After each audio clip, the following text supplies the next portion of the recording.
Yes, of course, anything to do with 3D in the cinema is really 3D for storytelling, because the whole point is to tell the story, and the 3D should support it.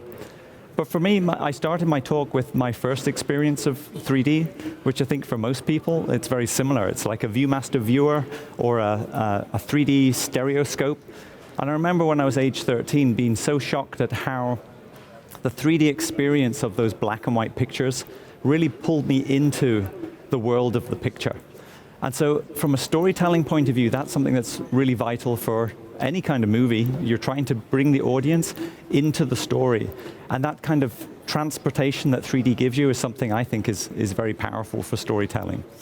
And so I've been one of the lucky people who've been able to work on many 3D movies, and primarily in animation. And most of my work has been at Dreamworks Animation over the last 6 years. And the first movie we worked on was Monsters vs. Aliens.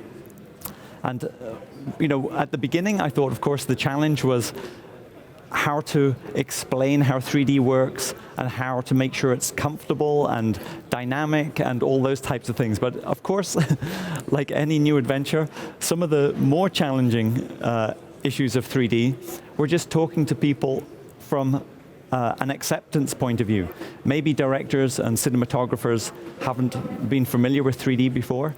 And in fact, I have this phrase, which directors and cinematographers are really the world's experts at 2D conversion. And what I mean by that is they look at the 3D world and they can convert it into the two-dimensional art of cinema, which is a pretty amazing skill to be able to do that.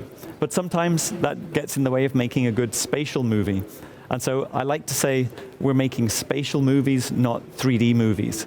And the reason is to get people into the idea of thinking more like a theatrical, like a stage experience maybe, or like real life.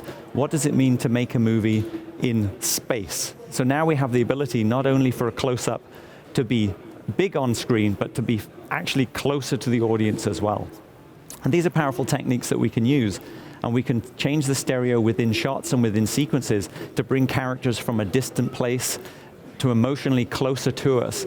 And so that's really one of the most exciting things I think about using 3D in cinema, that it just allows us to dial the 3D up more, dial it down more, and really ramp up and down the emotional content of the story. And that's what 3D can do for us, and I look forward to working on more 3D movies and developing this even further.